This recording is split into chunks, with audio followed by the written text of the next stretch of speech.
শিৱসাগৰৰ ভোট বৰ্জন কৰা এখন বিশেষ গাঁও। শিৱসাগৰ বিধানসভা সমষ্টিৰ অন্তৰ্গত দিচাংমুখ পঞ্চায়তৰ ৫ নং ৱাৰ্ডৰ ৰাইজৰ ভোট বৰ্জনৰ সিদ্ধান্ত। দিচাংমুখ গাঁও পঞ্চায়তৰ অন্তৰ্গত ৫ নং ৱাৰ্ডৰ ৩৭২টা অনুসূচিত জাতিৰ ভোট চক্ৰান্তৰে মিচিং স্বায়ত্তশাসিত পৰিষদৰ অন্তৰ্গত ৬ নং ৱাৰ্ডত জাপি দিয়াৰ অভিযোগ। ৫ নং ৱাৰ্ডৰ মুঠ ১০২৬ জন ভোটাৰৰ ৬টা ভোট অনুসূচিত জাতিৰ ভোট। জিলা প্ৰশাসন তথা তৃতীয় পক্ষই চক্ৰান্ত কৰি অনুসূচিত জাতিৰ ৩৭২টা ভোট মিচিং স্বায়ত্তশাসিত পৰিষদৰ বলমা মিৰি ৬ নং ৱাৰ্ডত জাপি দিয়াৰ বাবে ভোট বৰ্জনৰ সিদ্ধান্ত।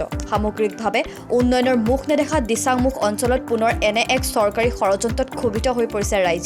শীঘ্ৰে এই সমস্যা সমাধান নকৰিলে বিধানসভা নিৰ্বাচনতো ভোট বৰ্জনৰ হুংকাৰ ৰাইজৰ। শিৱসাগৰৰ পৰা ৰাতু কুমাৰ দাসৰ ৰিপৰ্ট, লেংটন বাতৰি।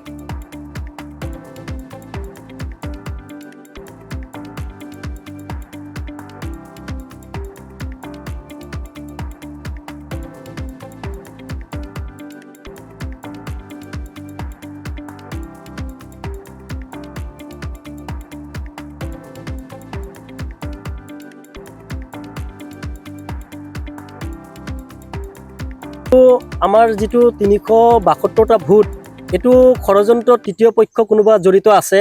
আমি গম পাওঁ, আমি আমোলা চৰকাৰী বিষয়া সকলো দুৱাৰে দুৱাৰে ঘূৰিলোঁ।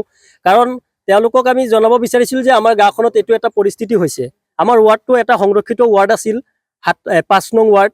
এটা অনুসূচিত জাতিৰ সদস্য এজন সদায় জিকি আহিছিল। গতিকে এই ৱাৰ্ডটো ভাঙিবৰ কাৰণে চক্ৰান্তমূলকভাৱে এইখিনি কাৰ্যকলাপ হাতত ল'লে তেওঁলোক। গতিকে এই কাৰ্যকলাপৰ পৰা তেওঁলোকক আঁতৰি থাকিব কৈছোঁ, নহ'লে কিন্তু ইয়াৰ বিহিত ব্যৱস্থা আমি অহা বিধানসভাতো আমি ল'ম বুলি ভাবিছোঁ।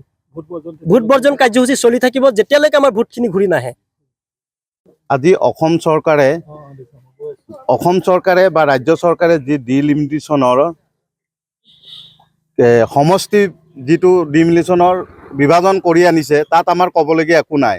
কিন্তু আজি তাৰিখত দিচাংমুখ গাঁও পঞ্চায়তৰ অন্তৰ্গত 10টা ৱাৰ্ড আছিলে। সেই 10টা ৱাৰ্ডৰ ভিতৰত 5 নম্বৰ ৱাৰ্ডটো অনুসূচিত জাতিৰ ৱাৰ্ড আছিল আৰু সেই 600 ভোটাৰ আছিলে বিজেপিৰ। কিন্তু সেই 600 ভোটাৰ বিজেপি থকা অৱস্থাত ৩৬২টা ভোট ইয়াৰ পৰা স্থানান্তৰ কৰি লৈ গ'ল বলমা মিৰি, যি কি সেই বলমা মিৰি ৱাৰ্ডটো হ'ল অট'নমাছ কাউন্সিলৰ ৱাৰ্ড। কিন্তু কথাটো হ'ল, আমাক এই অনুসূচিত জাতিৰ যিটো এটা সংৰক্ষণৰ এটা ৱাৰ্ড মেম্বাৰ আছিলে, 15টা বছৰ কাৰ্যকাল কৰি যোৱাৰ পিছতো আজি তাৰিখত যি ষড়যন্ত্ৰ কৰিলে, সেই ষড়যন্ত্ৰৰ বলি আজি অনুসূচিত জাতিৰ লোকে হ'বলগীয়া হৈছে। কিন্তু কথা হ'ল কি, আজিহে নিজৰ প্ৰাপ্য বিচাৰি আজি তাৰিখত এই দিচাংমুখ আলিচিগা 5 নম্বৰ ৱাৰ্ডৰ ভোটাৰখিনি ভোট বৰ্জন কৰিবৰ কাৰণে বাধ্য হৈছে।